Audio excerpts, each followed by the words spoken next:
This episode of The Dig is brought to you by our listeners who support us at patreon.com and by Haymarket Books, which has loads of great left-wing titles, perfect for Dig listeners like you.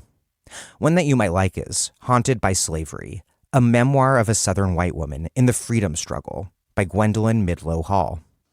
Born in 1929 New Orleans to left-wing Jewish parents, Gwendolyn Midlo Hall's life spanned nearly a century of engagement in anti-racist, internationalist political activism.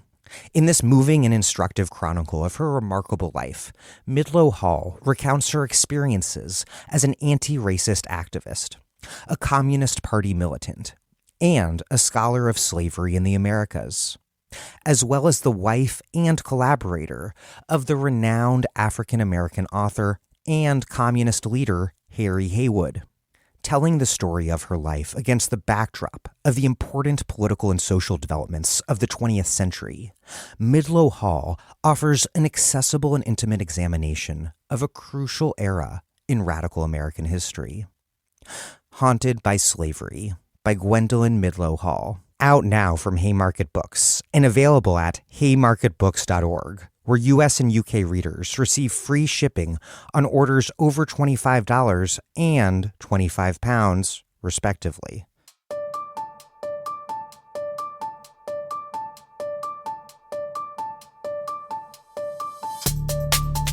Welcome to The Dig, a podcast from Jacobin Magazine. My name is Daniel Denver, and I'm broadcasting from Providence, Rhode Island.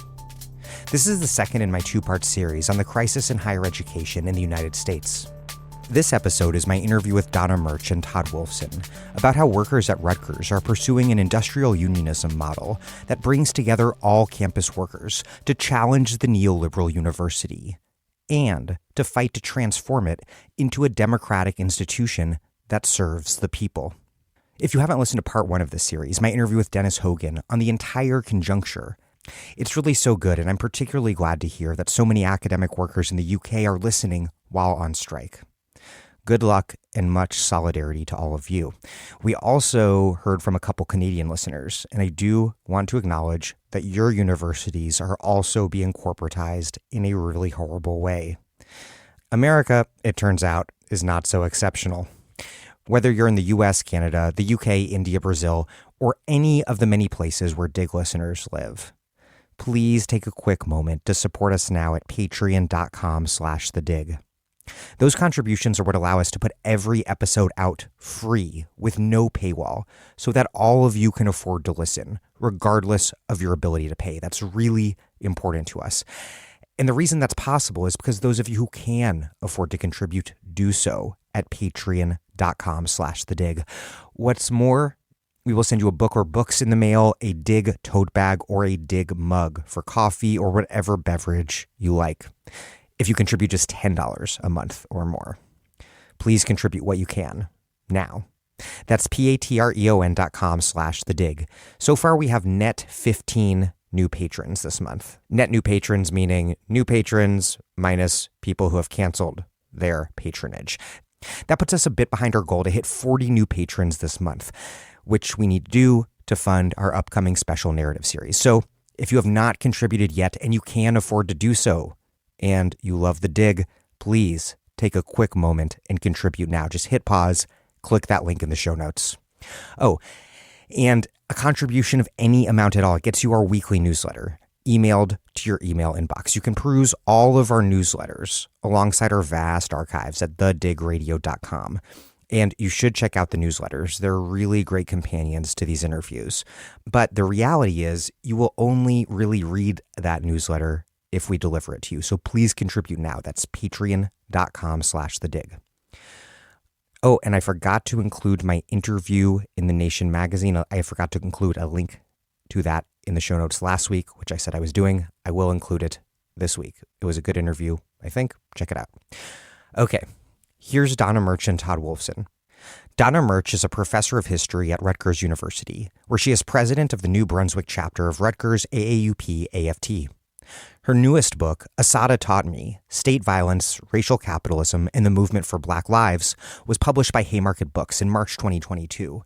She is also the author of Living for the City, Migration, Education, and the Rise of the Black Panther Party in Oakland, California. Todd Wolfson is a professor in the Department of Journalism and Media Studies at Rutgers and has written and edited 3 books: Digital Rebellion, The Birth of the Cyberleft, The Great Refusal, Herbert Marcuse and Contemporary Social Movements, and The Gig Economy, Workers in the Media in the Age of Convergence.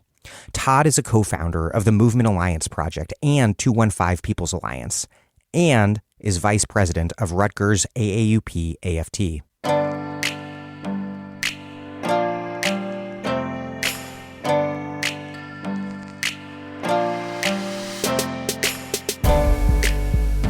Donna, Murch, and Todd Wolfson, welcome to The Dig.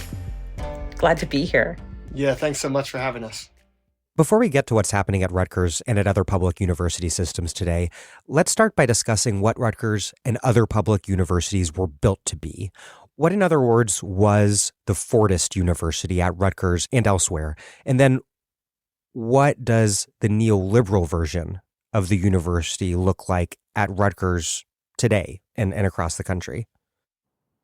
If you think about the big land-grant universities in the United States, UC Berkeley, University of North Carolina, the SUNY and CUNY system, that really going back to the early 20th century, they were seen as being absolutely essential to economic growth. And there was a real sense that the university was an important realm for upward mobility and for training a workforce. I think one of the things that we've seen in the neoliberal period is the rolling back of free higher education in the universities and the dismantling of the tenure system of permanent employment, which was really the fruit of a long struggle to provide academic freedom and job security. And of course, at a time at the height of the Cold War. So it was very important. What we've seen in the neoliberal period is a deeply indebting university where the students, in order to attend, have to take out enormous loans, and the replacement of a permanent, protected class of academic workers with a contingent workforce that is really, I would almost make it akin to subcontracting. So they're still working for the university, but stripped of all the legal protections, both for academic freedom and for pay. So I would root it in its relationship with the undergraduates and the graduate students, that shift, as well as with its workers. Donna's completely right, but I think it's important also that we recognize that when the university, in this moment post World War II, when universities were moving towards being free or very cheap, there was a active move, and there's a lot of research now detailing an active move by leadership in California and other parts to rip that away from us. And that was people of color were largely getting access to free public higher ed, both in California and New York particularly, but also many other institutions were close to free. And so what became a divestment from public higher ed happened in the same moment that people of color were getting access. And that's really important. And it's not just that, it's also that it came on the heels of the long 60s, where our campuses were critical sites of organizing against the Vietnam War, for the civil rights movement and other movements. And there were many people watching that who said, that is not the kind of public higher ed we want. And so the divestment from public higher ed was also, it's important to note, a political and racially motivated move to divest. A concrete example of that, in the CUNY system, the first year that they implemented fees, the total numbers of Black and Latinx students went down by 50%. So in the 80s, I was in touch with a lot of people for the Center for Puerto Rican Studies, and their analysis of the institution of fees was an argument that it was really a political attack on working class Black and brown students in New York. In 2020, the Rutgers faculty union that you both help lead joined 19 other unions on campus to form the Coalition of Rutgers Union, which represents, I think, roughly 20,000 workers total. How normal is it for unions to work together like this across a university? Do dining hall workers and professors typically coordinate labor struggles in this way on campus? I would say no. And I mean, what we see in higher ed is in many places, a large percentage of the workers are just not organized. But then where they are organized, they're organized by craft or trade, by the job you do. So tenure track faculty organize tenure track faculty, grad workers organize grad workers, part-time or adjunct faculty organize adjunct faculty, professional staff organize professional staff, et cetera, et cetera, et cetera. And because we have been organized and categorized by the work we do, as opposed to all workers on our campuses, it's enabled management to play very smart divide and conquer strategies against us. And importantly, we have played into those strategies. So there are always counterexamples. Howard University in the 40s worked to organize a wall-to-wall union that died when after World War II with the attacks on communists in the CIO. So there are counter moments, but the large tendency in higher ed is to organize in your category. I organize as a tenure track faculty member, and I'm worried about other tenure track faculty members, and I do not think about the professional staff or the dining staff or the adjunct faculty. So by and large, it's not the norm. One of the things that made our organizing possible was the sheer pain of the pandemic. The combination of that with over 1,500 workers getting laid off and losing their children's tuition and their health insurance while COVID was hitting New York and New Jersey like a storm. So, it was the devastating conditions that set the stage for doing this. So the Rutgers Union was formed in 1970, but in the aughts, Patrick Nolan, our executive director of Rutgers AUP AFT, had worked to try to keep the different union presidents in touch with each other and to think about what their shared interests were. Todd, who's very modest, won't say this, but he was at the core of thinking about building this large wall-to-wall industrial vision and then putting all the sweat equity and care labor and how to create solidarity between the different partners who historically had tensions because of the differences in pay and status, say between dining hall or maintenance work to tenured faculty. So the pandemic was this inflection point that made the coalition possible. How did you actually go about forming it? And then what demands did you come together to make? So the first thing is that we were constantly meeting all the time. So during the pandemic, like starting in March, we were on Zoom calls. It felt like 9 hours a day, trying to rebuild trust within our own unit because Rutgers is unusual. There are a few other schools like Rutgers that have a broader base faculty grad union. So we have both lecturers and graduate students in our same union. So having all those job categories working together is important, but it can also create tension. So I would say the first thing was getting our house in order. And that took an enormous amount of work that Todd can speak to in detail. At that time, I was the co-chair of the media committee. And that was also important because we were trying to figure out how to talk about what was happening at Rutgers and to create support in the press in order to pressure the administration to stop the layoffs. So one of the things that became really clear to me during the pandemic was that external media is crucial for internal workings of the union, both for recruitment and strengthening, but trying to figure out ways to get people to use their time and donate their time. Yeah, the coalition of Rutgers unions did pre-exist the pandemic and bargain over, say, healthcare and a shared set of interests around healthcare. But the reality was that there was difficult histories. Universities are extremely hierarchical institutions, and the hierarchies in employment tended to play out in the relationships among unions. And that's just a reality that all of us have to navigate when we're trying to organize bigger industrial sort of formations, is that there's differences. And you have to be very attentive to those differences in class and job category, differences in gender and race, and those things play out. And organizing a bigger formation demands much more care and attention to those differences.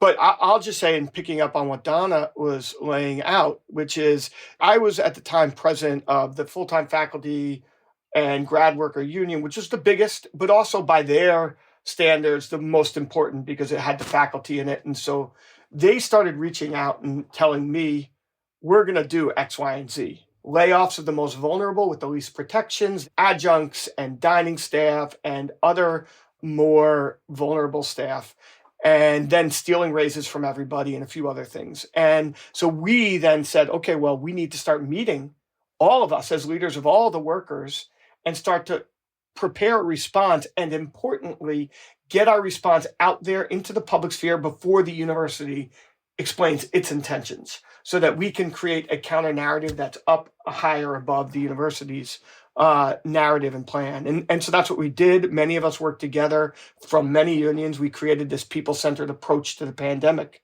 And importantly, asking the most privileged, in this case, tenure-track faculty, to sacrifice something in order to build with the other categories of workers on the campus. And we can get into more details, but that opening facilitated a lot more trust and a lot more capacity to build a bigger coalition of solidarity among the workforce. Yeah, let's get into more details. How did you sell that to tenure track faculty? And then by contrast, what were the obstacles in selling this kind of coalitional work to those more vulnerable workers who might not have been expecting a faculty union to be standing in solidarity with them, people like dining hall staff? Well, the first thing that we did was that we changed our media strategy. So we started doing a lot of town halls and really working on promoting them in order to make visible the other job categories. So there's one town hall in particular that I remember that I think was in late March or early April. And I had just moved to Philly from New York. And as I said, the enormous human catastrophe going on in New York, I was devastated. I knew personally 3 people that had died in mid-March. And because New Jersey is so close to New York and also was one of the cities hardest hit in the very beginning of the pandemic, it was just this kind of whirlwind time of really catastrophe and pain. And so when we did these town halls, we had people from the other job categories talk about what was going on with them, people that had lost their jobs. We also had their children who had lost their tuition benefits come on. And it had a really strong and important effective dimension. That's still one of the most meaningful memories I have, is listening to the stories of other people. And this had an amazing transformative effect. So in many ways, and I think this is true of many universities, Rutgers is not singular in this, that people are aware of low-wage worker campaigns. They're aware that enormous amounts of labor goes into running a university, but there's it's a kind of social segregation of not really looking at all the work that's being done. And so by the time we did a structure test in, I think it was November 2021, where we asked the faculty and grads which issues mattered to them most, in that survey, number 1 on that list was preventing any more layoffs. So we used a program that is similar to Kurzarbeit in Germany, where institutions or businesses could go to the federal government to get funds for a structured furlough program where workers would agree to be furloughed, and in return, layoffs would be prevented. So we had a combination of using this media strategy for our own membership and then a policy solution, figuring out how to have a concrete program of solidarity where the full-time faculty agreed to furloughs, but they were made whole through New Jersey unemployment insurance, combined with this money coming from the Department of Labor. It was an enormous administrative lift for the union, but it was built on precisely trying to translate solidarity and the protecting of the most vulnerable into a concrete program. Yeah, and it wasn't a clean struggle. So we came together all 20 unions, we agreed on this strategy. We put forward the people-centered approach, which was we will work share, which is, as Donna said, the equivalent of a furlough, except people were kept whole through state and federal unemployment. But we would do this on serious conditions, the condition of no layoffs, the condition of extensions for our doctoral students who couldn't do their research, the condition of COVID testing in the communities, and the condition of not stealing all of our raises. And at first they said no. And then when they said no, they proceeded to lay off adjunct faculty and dining staff. And they basically threatened the dining staff with wholesale layoffs, basically the destruction of the union, unless they agreed to partial layoffs and an extended contract with very little in the way of raises for multiple years. So the university basically hung a sword over their head and said, either you do what we say or we are going to devastate you. And to be honest, the dining staff union had no choice but to take that deal. And so when we did finally win, let's say we're in June of 2020, when the pandemic's at its height, that's when they do all these layoffs and don't take our proposal. We finally won it maybe in 6 to 9 months later, in February of 21. Some folks had lost their jobs, but it was very much built on we all have to sacrifice, and those who are most privileged need to lead in sacrificing. And I think even tenure-track faculty bought into that. They bought into that. They may have grumbled about having to do unemployment in New Jersey. There was plenty of grumbling, but they did buy into the vision. Rewinding a little bit, was your union always left-led and militant, or has your leadership team, has it entailed a transformation of the union of sorts? The answer is yes. So I've been at Rutgers since 2004, and I'm in the history department. Todd is in media studies. And for reasons that I guess we will discover when we finally write a true history of our union, those two departments have been really important to the union from the beginning. So when I first came, a senior distinguished professor was the president of the union, Rudy Bell. And he is the one that affiliated our AAUP with AFT.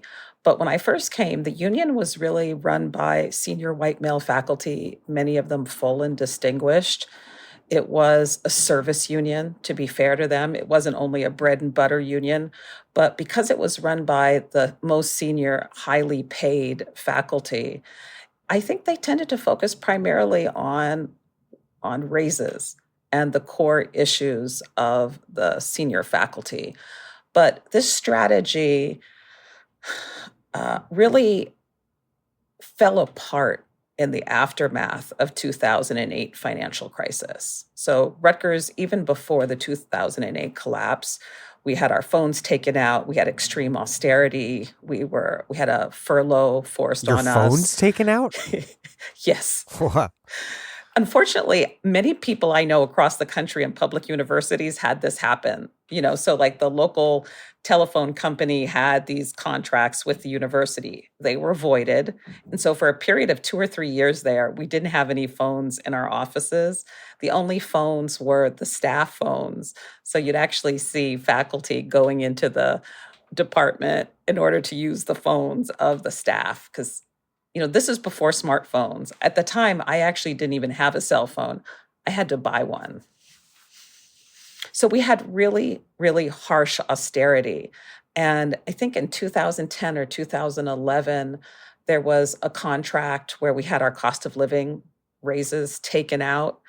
And there was a series of dissidents in the union that didn't support it, but their numbers were too small. But we had a left takeover that happened, I think I would date it in 2014. It was led by our previous president, Deepa Kumar. And this is around the period that we were recruited into the union. Yeah, that's absolutely right. And I think a couple things influenced it beyond just the 8-9 economic crisis. One was, I think we watched Chicago Teachers Union and we were in awe of their victories, their way of building with the community. And that was really important. But then the other thing that made our union become more militant and more well organized was management, or the administrations of universities across the country, are really bad. They're neoliberal, but ours, it wasn't, is particularly bad. And so, as they say, necessity is the mother of invention. We organized and got strong because we had a particularly bad boss that pushed us to build more militancy, to be able to build the power to strike back. It might be a very different environment, and maybe Donna and I wouldn't be union organizing now if it wasn't for a very aggressive administration at Rutgers that really pushed us and those who preceded us, like Deepa, to say that this union needs to fight and fight hard. So it was conditions at Rutgers that became important to the left taking over the union, but also the election of Trump played a really important role because some of the staff that were recruited around this period, 2014, 2015, they came in and they had a real vision that unions should be places of politics, not just places of struggle over the conditions of work. And so when Trump was elected, you can imagine, this is New Jersey. It has one of the largest immigrant populations in the country. Our students were devastated in class. And the union led a march against the Muslim ban that over 3,000 people participated in. And it was that intervention of it being really the voice of opposing the new administration, opposing racism, opposing white nationalism and white supremacy.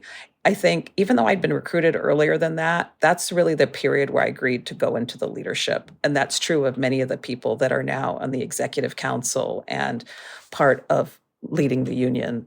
But there's also this problem with higher ed unions, and one of the reasons they've been less effective, particularly unions that represent tenured faculty, is that faculty think they're far too important to actually play more than the 2-year role in leading their union, because their writing is going to change the world so much that they need to get back to their desks.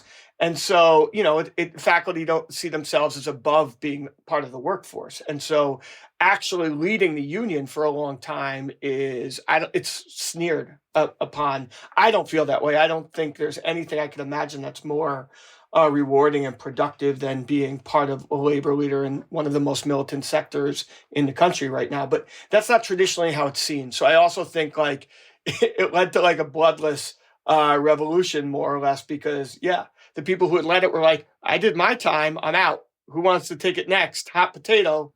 I think so. I also think that, and this goes back to the origins of the union in 1970, Rutgers is a very left-leaning school. I'm in the history department, and I think it's one of the most left departments in the country, if not the most. We had 2 members of the Communist Party, including Eugene Genovese, before he turned into what he later turned into. E.P. Thompson came to Rutgers in the 60s when he couldn't get other appointments, George Chauncey in the 1980s. So there's a left DNA inside Rutgers in the state of New Jersey. And of course, most importantly of all, the great Paul Robeson. So I think that there was always 2 different tendencies in the union, left and liberal. And the way that I understand it, and especially under Todd's presidency, I think these 2 kinds of approaches and forces have to negotiate inside the union. But I think that, we're influenced by the great traditions of the left. And so we recruit people, we do leadership development. And I, in turn, was recruited and Todd was recruited. So that piece matters. It was bloodless, but I do think we put a lot of effort into finding other people that are aligned, not just ideologically, but aligned with willing to do the work, willing to do the nitty-gritty, and to have members lead the union and not staff. You mentioned the Chicago Teachers Union, Todd, as a key point of inspiration. And the coalition has embraced this model of unionism known as bargaining for the common good, which first, I believe, emerged from that very same militant and left-led CTU. What is bargaining for the common good? What does it look like at the university level? How common is it at the university level?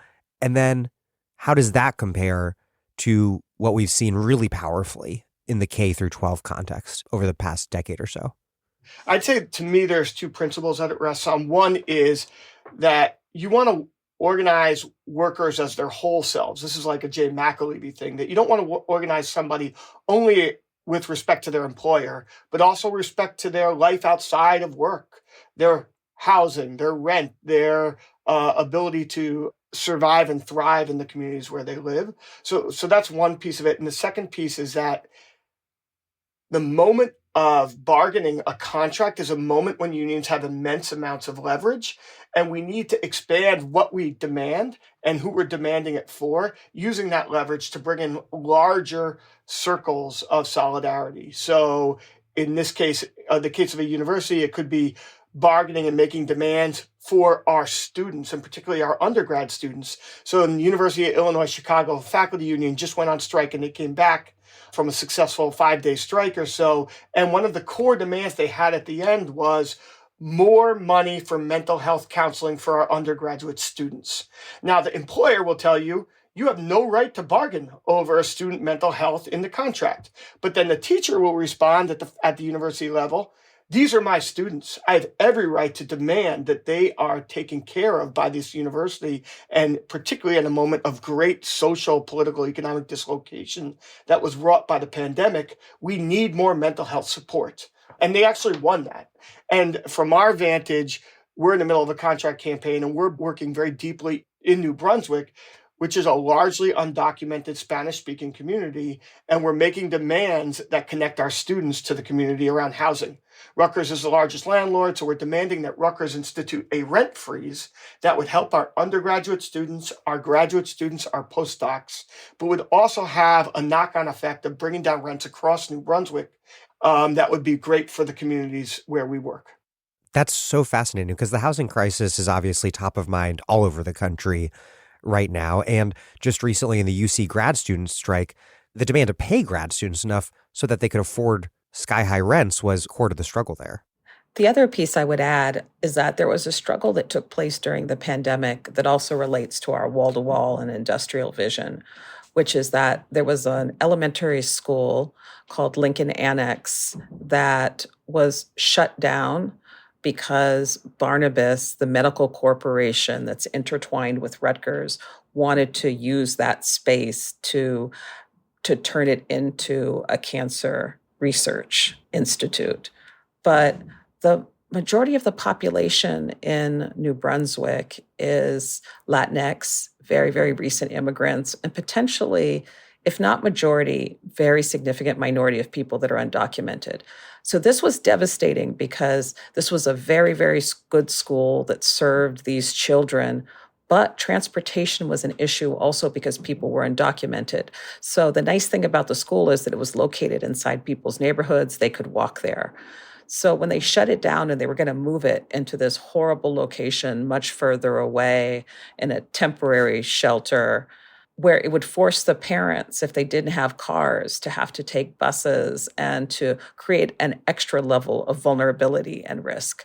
So that fight to keep open Lincoln Annex and to have a proper institution that would replace it was something that we were involved in over the pandemic. So extending those bounds of the campus to think about the populations that are in and around the campus. On campus, the coalition is not demanding a return to some purported golden age of faculty governance, but is instead looking forward to a model of shared governance with staff and students. What does that ideal type of faculty governance look like? And did it ever really exist in the way that we might imagine? And then what, by contrast, would shared governance, sharing governance among the, I think, 100,000 odd people who make up Rutgers faculty, staff, and students, what would that mean? So I think that there is a lot of writing that talks about a golden age when faculty, tenured faculty in particular, really shared governance with administration. I don't think it ever truly existed well. And I think when it did exist, it existed largely for white men who were tenure track faculty. And it wrote out a lot of parts of both the faculty, but the broader folks that kept the university running. And so I think it's an imaginary more than it has been like a material fact. But nonetheless, the imaginary is useful to invoke and to build upon and say, we want to look at what that imaginary was to see what we could do that's better and more inclusive and builds on those ideals. And so for us, the way Rutgers is governed now, there's an administrative body, including the president and the people he appoints, that have a lot of authority within the university. And then there's a board of governors that's appointed by the governor and the state legislature, more or less. So the people who get on our board of governors today, the last person who got on, or maybe two ago, the person who got on was the person who gave the most money to the football team. Now, that's well and good for recruiting more money to the football team, but that person doesn't know how to run a higher ed institution and should not be one of the key deciding votes on questions of budget or curriculum or hiring or firing of the next president. It doesn't make sense. The people who should be there, it should be a democratized institution like all of our economy. And in that sense, the people who should run it should be elected from the faculty and the staff and the student body to run the institution. And so that's our imagination of what true shared governance would look like. And it needs to have real teeth. We don't want an advisory body. We want a body with decision-making power. We've seen this in two different ways. So in Northern Europe, we've seen workers' assemblies where workers are elected onto the boards of the most important companies in those sectors where they work, whether it's auto or industrial. And Germany is one of the leaders in this. And those workers have critical roles in decision-making about the job that go way beyond the contract. So where we are governed is where our contract begins and ends, how much we're paid, sabbatical, academic freedom. But then beyond that, we don't have true governance role.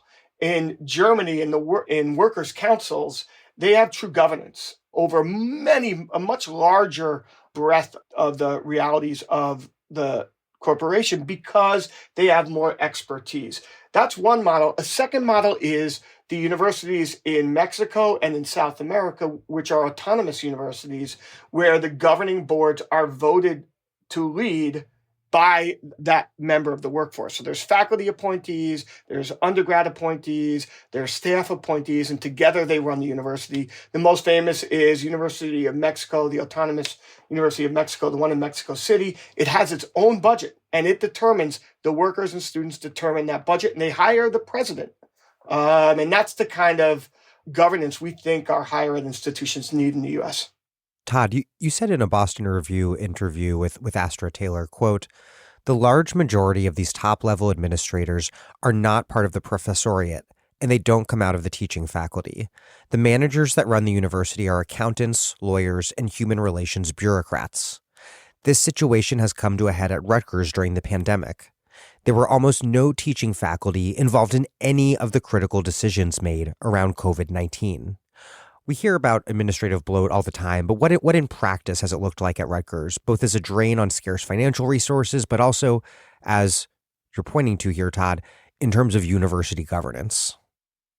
So with respect to the drain on university resources, when we watch our university and we watch where it grows and where new appointments are made, what we've seen actually from 2012 forward is that administrative faculty as part of like central administration that are not part of any of the departments, don't do any of the teaching or research that makes the university run.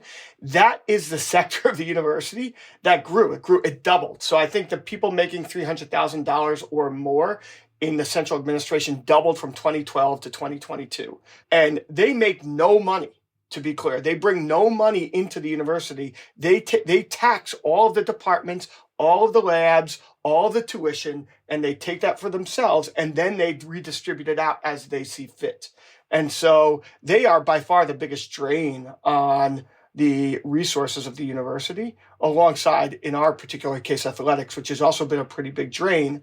And so that's a problem. But I think, as you sort of signaled, the far bigger problem is how decisions have been made at the university. So during the pandemic, when we put forward this people-centered approach that would stop layoffs, I was basically the chief negotiator with the other unions, with the administration, on what is to be done and how we could negotiate a solution. I sat across the table. There was never one person in that room that came from the faculty. It was, as I said, lawyers and accountants. And those lawyers and accountants made it wasn't that they were just making decisions about the budget. They were making decisions about whether an international grad student could teach remotely from their home country in the middle of a pandemic. That is not the job or role of a lawyer to make. a lawyer could give advice on that, but an academic leader must make that decision. And at Rutgers, they no longer made those decisions because the previous president, Bob Barchi, atrophied that part of the university, and it's gotten much weaker, whereas the Office of General Counsel has grown immensely. And as it grew, it's taken more of the areas of decision-making into its own domain. And so that's a battle inside our university, but it's a battle across all universities. Who makes decisions, why and how, and towards what ends? We hear a lot about the increasing importance of diversity, equity, and inclusion, or DEI, both from its advocates and detractors. How do you think about how to navigate between, on the one hand, these neoliberal administrators who champion the idea of diversity while practicing simultaneously austerity, and on the other, reactionaries who attack the university as a site of hyper-woke cultural Marxism? What sort of substantive questions around justice does that kind of dialectic obscure? Well, that's a very hard question to answer. At the historical moment that we're in right now, and this is very true about Rutgers, we're seeing a wave of Black presidents at major universities right now. Rutgers currently has its first Black president, Jonathan Holloway, who was previously the provost at Northwestern, Dwight McBride at the New School, and others. And we're in a moment after the largest protest movement in U.S. history, if you count that just by bodies on the street. So the New York Times said up to 26 million people went out on the street to protest the killing of Breonna Taylor, George Floyd, and many, many others, roughly between spring and early July in 2020. So I think that this was part of a longer, I would date it going back probably to the killing of Oscar Grant in 2009, but I think most people associate it with the killing of Trayvon Martin and Ferguson. But we have watched mass protests and organizing over the last almost 13 or 14 years around questions of white supremacy, white nationalism, and state violence. So that has created a condition where this is influencing all different parts of the United States. And I think in the case of Rutgers, in our 2019 contract campaign, we won $20 million for diversity, and we won these are, again, our transformational demands, a pay equity process that focused on pay equity on the basis of gender and campus. So these were demands that were rooted in questions of race and gender and equity. And I think that there was a hope on the part of the administration that by bringing in people of color, that this would in some ways help mute the organizing of the union. But one of the things I'm very proud of is that we have many people of color in the leadership of our own union, and we care deeply about the material life of race. So I would phrase it differently than just thinking about, neoliberal DEI. I think that the deep, deep material conditions have always underwritten what race is in the United States. And in order to organize and also to recruit, I wouldn't have come into the union if there wasn't a deep commitment to fighting racial capitalism and fighting racial inequity. So that's how I prefer to think of it. Being in a union helps you truly learn what coalition is and solidarity. And I think that one of the battles inside unions today is to deal with how race and gender have made unions undemocratic. The thing that I've been struck by now, with the help of my comrade here and other comrades, I ran for the AAUP-AFT National Board, and also in our own building coalition, seeing how many unions have almost no women of any color and people of color in their leadership. So that's what I would like to focus on, the problems of unions having been sites, especially of white male power. This fight is not over. It is still an enormous problem trying to find unions that are working on leadership development and recruiting into the leadership people that resemble the workforce itself. The one thing I'll flag is that the university is going to be a central site in this battle moving forward. In the same week that the grads in the UC went on strike is the same week that Governor DeSantis both attacked tenure for faculty in Florida and then also has attacked the content of classes in higher ed. And so in the moment of greater militancy, there's also a moment of regressive attacks on our higher ed institutions. And so to me, that means that higher ed and our big universities and colleges are going to be a bellwether of this fight in years to come. But that said, I think our approach is, how do we build a wall-to-wall formation at Rutgers and in other higher ed unions? And that means attention to difference. You cannot possibly organize faculty, grads, postdocs, adjunct faculty, professional staff, dining staff, coaches, groundskeepers, without an attention to the multiple differences that actually accumulate alongside job category because of the larger gendered and raced exclusions in our country. And so we could only organize with attention to those things deeply rooted in our work, or we'd never be able to build across a multifaceted workforce. And so that has to be the center of our thinking: racial solidarity, gendered solidarity, how it moves through and with the union. We can't have a bigger agenda without having that be central to our agenda. I'm Astra Taylor, and you're listening to The Dig with Daniel Denver, a podcast that helps us understand the past so we can organize for a better future. That's why you should support the show at patreon.com/thedig. This episode of The Dig is brought to you by our listeners who support us at patreon.com and by Verso Books, which has loads of great left-wing titles perfect for Dig listeners like you. One that you might like is David Harvey's Companion to Marx's Grundrisse. David Harvey's Companion to Marx's Grundrisse builds upon his widely acclaimed companions to the first and second volumes of Capital in a way that will reach as wide an audience as possible.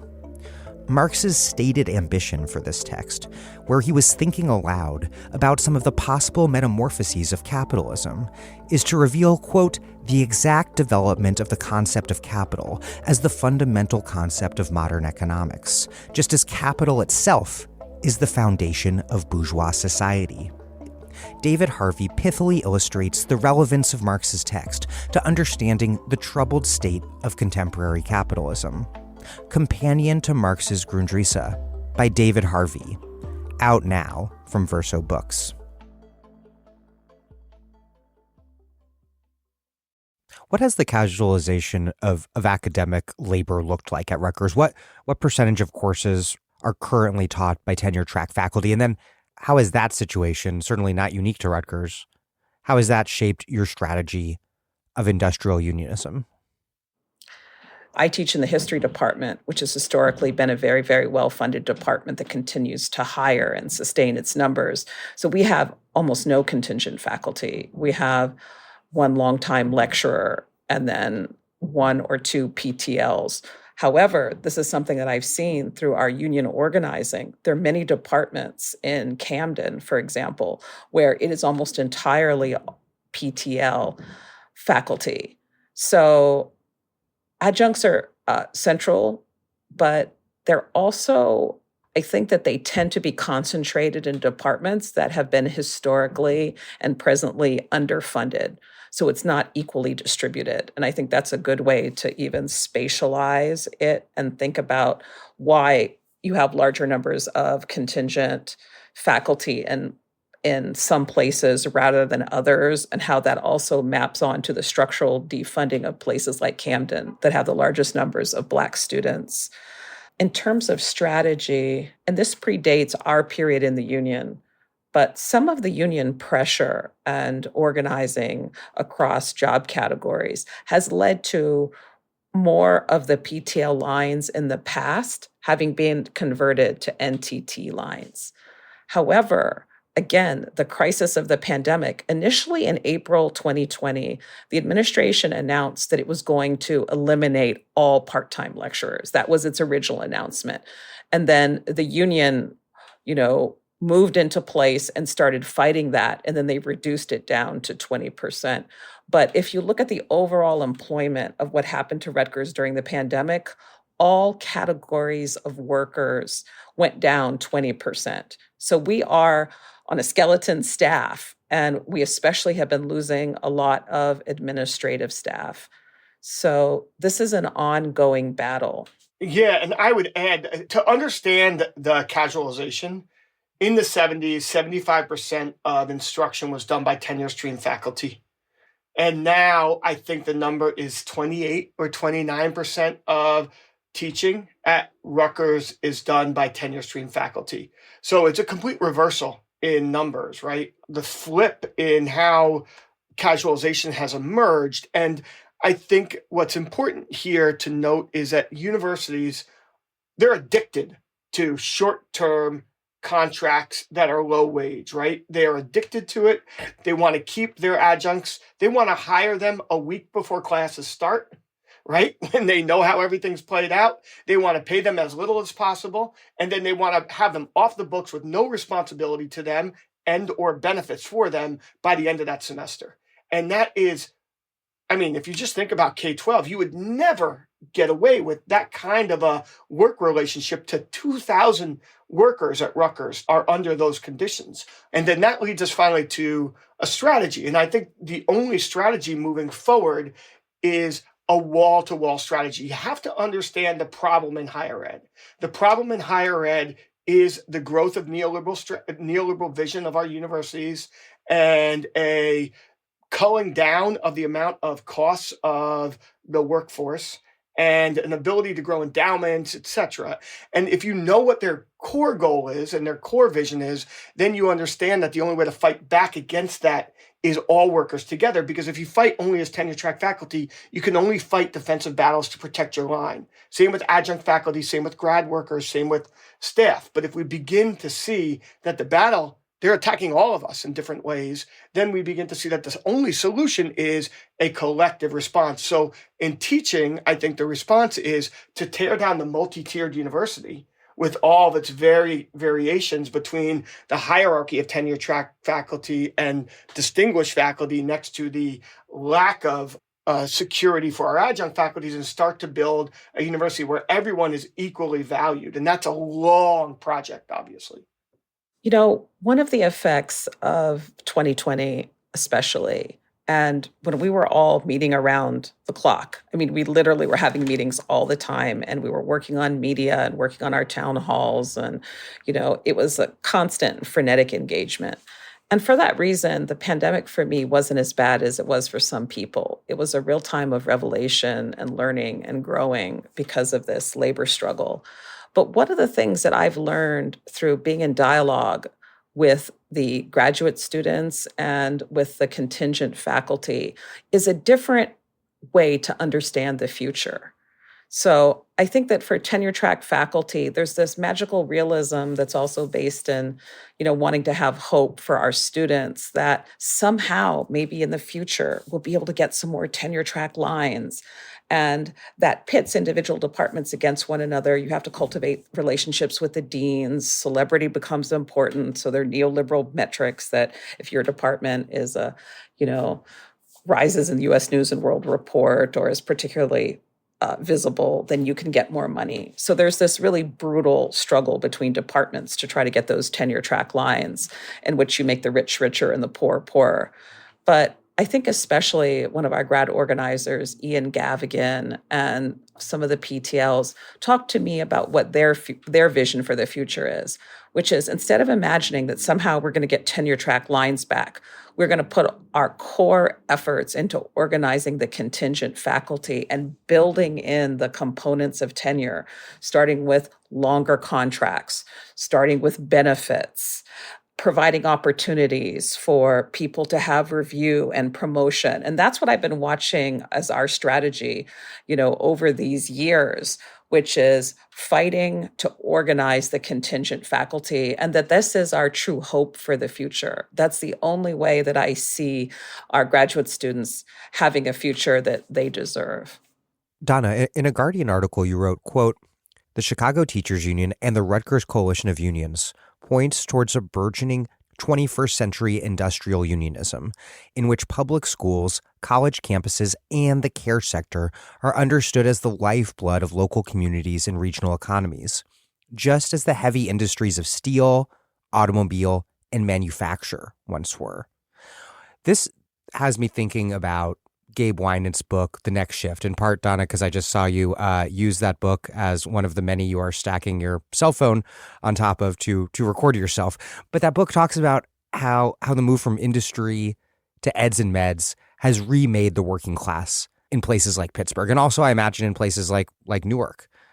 What does that economic transformation mean for workers? And then what are its implications for the labor movement, including how we even conceive of who workers are and what the labor movement is?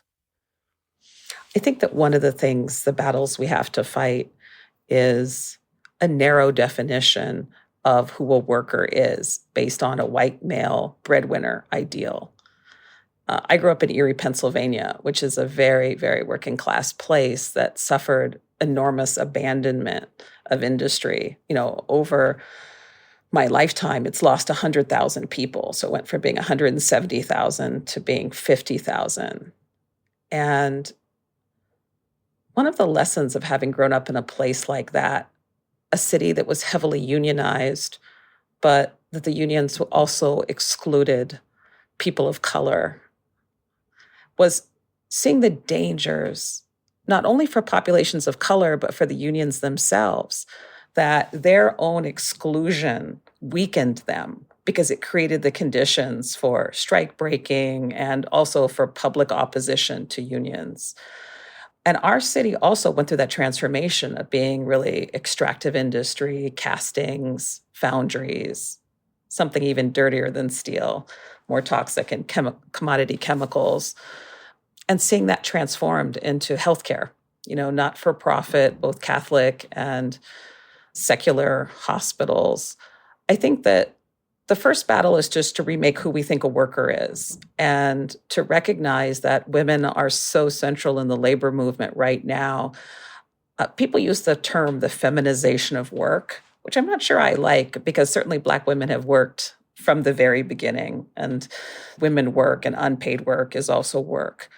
But I do think that, especially in those periods in the 80s and 90s, with the loss of jobs in heavy industry and the newer jobs in higher education, public sector, and eds and meds, that the core task was that shift from the production of commodities to service workers. And I think I see the university also, we are also service workers.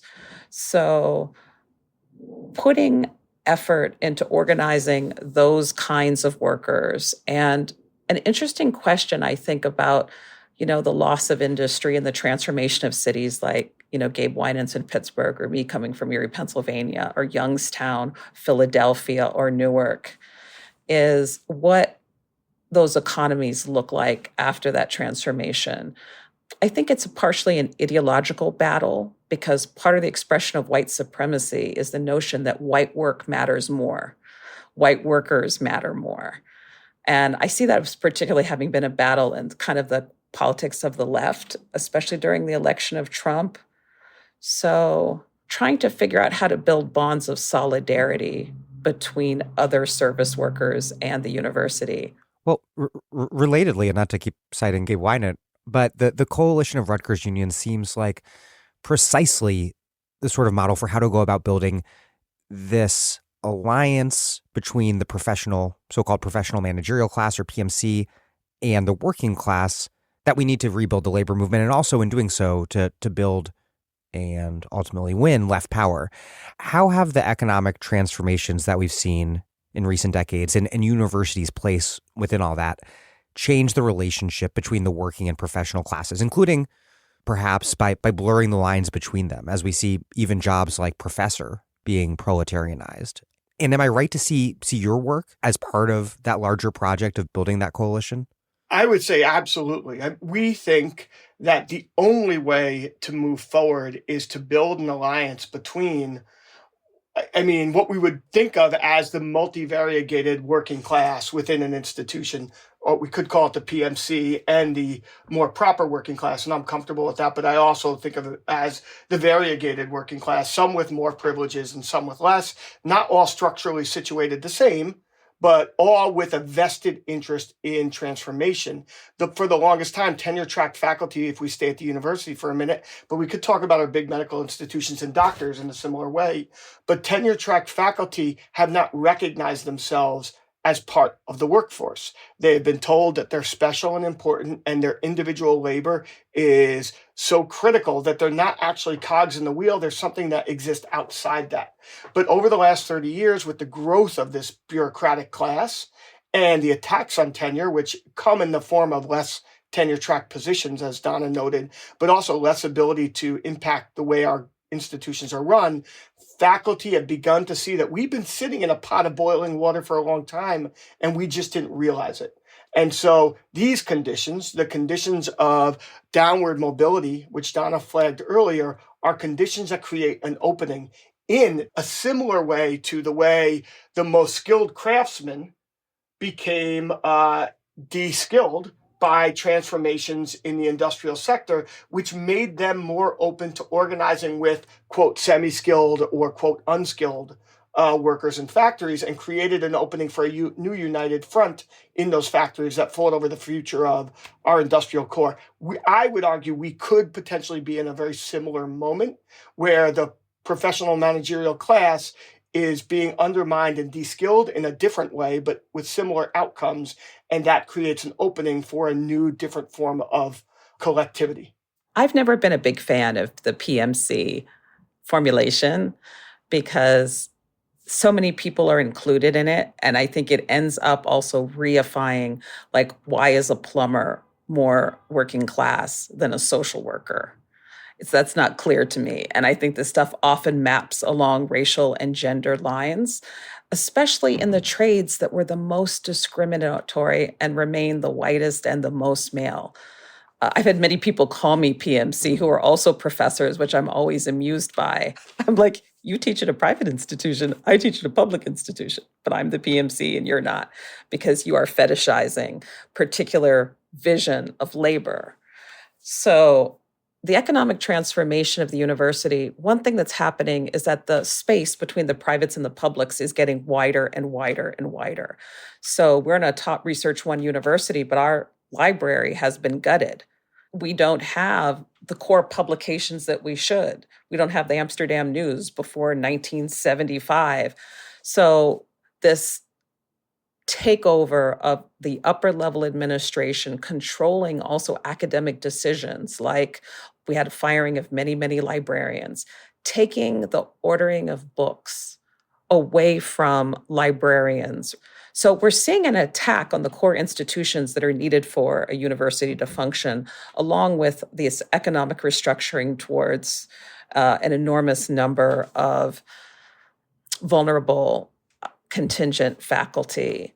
So I think that has been at Rutgers, which is a Research One university, but is a state institution with a continual decrease in our funding, being able to admit fewer and fewer graduate students per year, and then not having the library and other institutions that we need. I think that has helped to radicalize the faculty. I think another issue is really the attack on the staff. So part of the attack on faculty is taking away the administrative staff that are so essential to the functions that we do.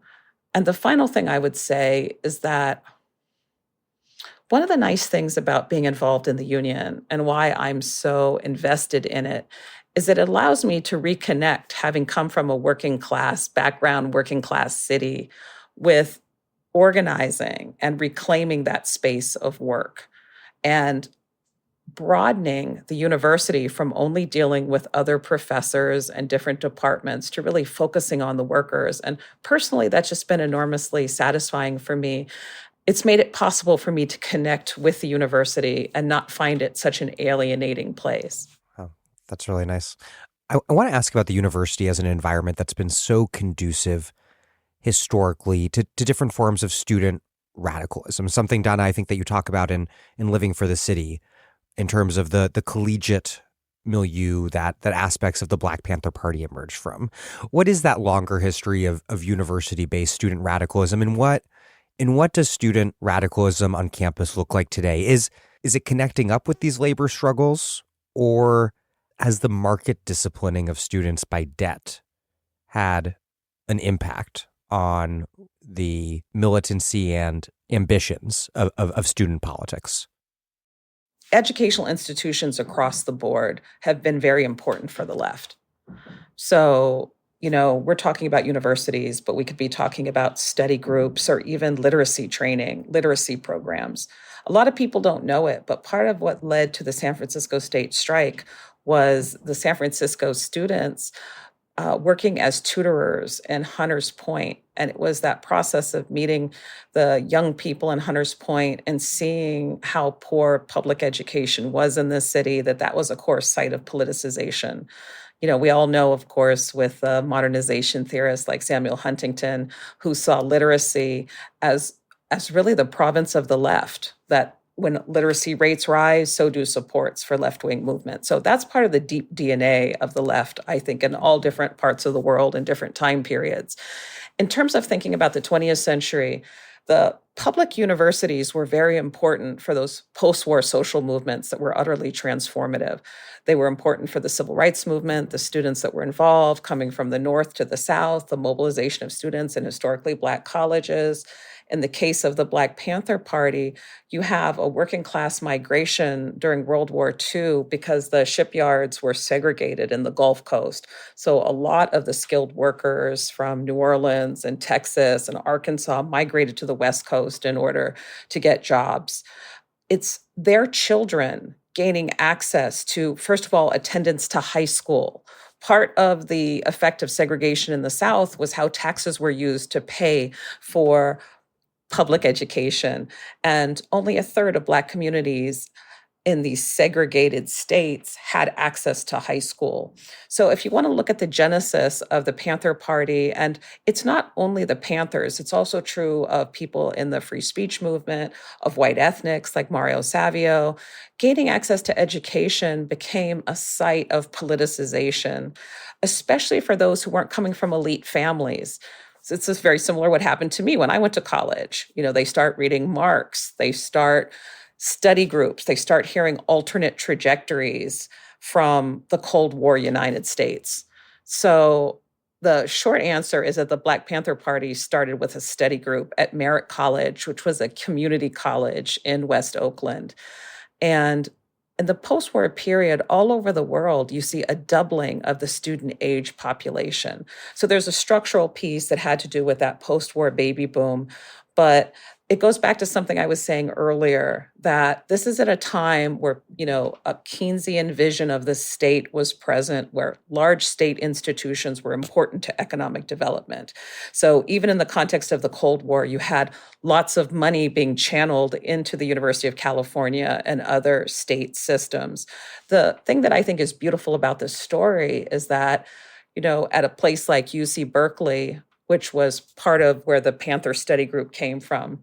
This is part of a Cold War economy. So like in the very heart of UC Berkeley, which was so core to the Manhattan Project and to the American defense, you have an enormous anti-war movement that emerges, which creates coalitions between white students at Berkeley and the small numbers of Black students at Berkeley, and then working class Black populations 15 minutes south in Oakland. So I think in an anti-communist country like the United States that has such a long tradition of anti-union and attacks on the left, the university has been a central platform and institution of the left. And I think that the attack that we're seeing on CRT today that connects in a direct line from the university to this, fear that you had 26 million people, the majority of them white, going out on the street to talk about Black Lives Matter and state violence, that they're looking to the university. And there's a portion of that, honestly, that I think is true. Not in the way that they mean it in terms of mentioning slavery as a form of critical race theory, But the university has been an important incubator of political ideas. And I've never liked this pitting against unions versus universities. I think in an anti-communist country like the United States, we have to take and support and nurture left platforms and public spaces where we can find them. What I would say about our campuses today is that organizing has looked somewhat different over the last decade. There's been a convergence with the movements of the day, Occupy, Black Lives Matter, the Dakota Access Pipeline, and that's been really important. But another thing that I think we're starting to see, which is undergrads returning to labor militancy, undergrads organizing around their work conditions on campuses. I think at Kenyon, we saw undergrads organize a new union. I think at Dartmouth, it's also happening. Students who are working on our campuses at Starbucks, organizing around the condition of Starbucks on our campuses. And so I do think that there's a real opening to ally our undergrad students with the rest of the workforce around work conditions. I don't think that's the only thing we want to see our students organize around, because in many ways they provide a moral vision for a better union, and having them lead there is really important. But I think also fighting over the material work conditions that they experience on their campuses is really important. And Rutgers is very diverse. And many students who are first generation, and many of the students that I teach are working 20 hours a week while taking 4, 5, 6 classes at once. And so whether they're working on campus or they're working at the Target down the street, being involved in organizing their workplace alongside taking their classes and thinking about the kind of world they want, it seems like a really important way forward. And I'll add that here in Providence, Rhode Island, undergraduate teaching assistants at Brown University who do TA work in the Department of Computer Science are organizing with the graduate labor organization here. Which is fabulous. And with the union, I think we have short and long-term goals. So our short-term goal is fighting with our contract campaign and our coalition. But I think for me, one of the longer-term goals with the union is to figure out how to truly articulate that relationship between undergraduates and the university. It's the relationship between different staff, but the core articulation is with students and their families. And Rutgers is a working class, lower middle class, school. Many of our students live at home because they can't afford to live in the dorms. So I see this as an enormously important place to develop and support. It takes a lot of work because, of course, an undergraduate generation is 5 years or so, between 4 and 6 years. So figuring out how to build long-term relationships. But I think that's absolutely key. And wedding our union to the prevention of tuition hikes and actually trying to roll back tuition and fight nationally for free higher education. What's the political program and theory of change to remake both Rutgers and public higher ed generally? Because you can't go after a public employer like Rutgers in exactly the same way that workers at an elite private would go after their boss. You all need the legislature and governor, if not the federal government, to act, which I think really makes your work necessarily more politically expansive. So, look, we are in the middle of a contract campaign. It's likely that we will strike in late March or April, and hopefully adjunct faculty, full-time faculty, grad workers, postdocs, and professional staff and medical faculty that are not clinicians will all go out together. That's not the goal. We want to win a fair contract, but given the way the university is responding to our critical demands, it looks more and more likely. But even if we win the perfect contract that mirrors all of our initial proposals, the crisis within public higher education remains.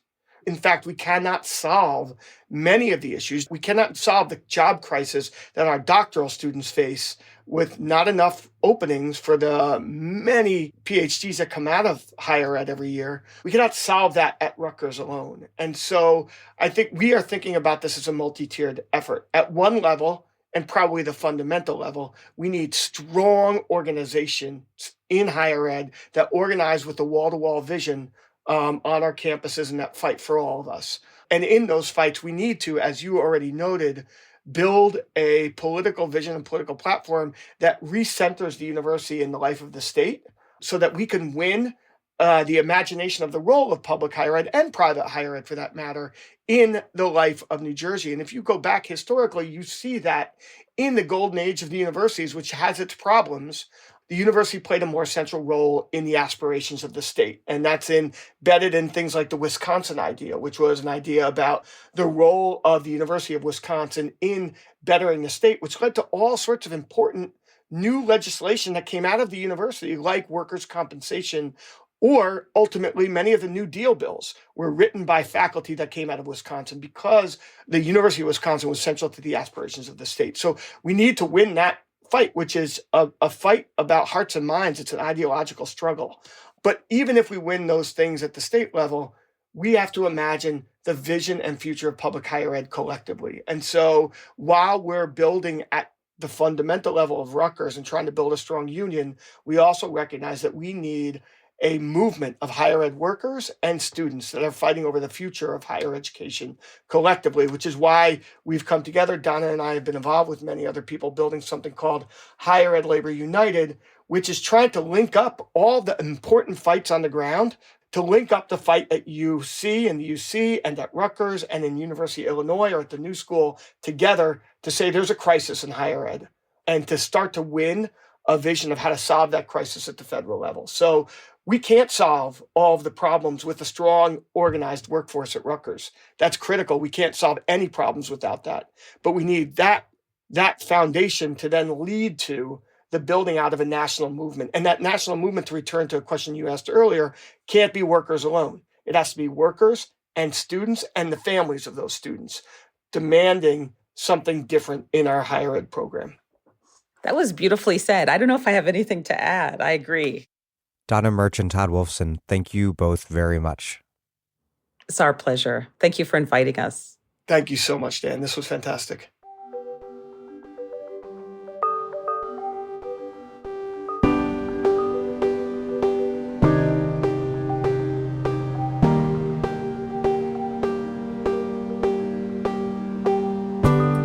That was Donna Murch and Todd Wolfson. Donna Murch is a professor of history at Rutgers University, where she is chapter president of the New Brunswick chapter of Rutgers AAUP-AFT.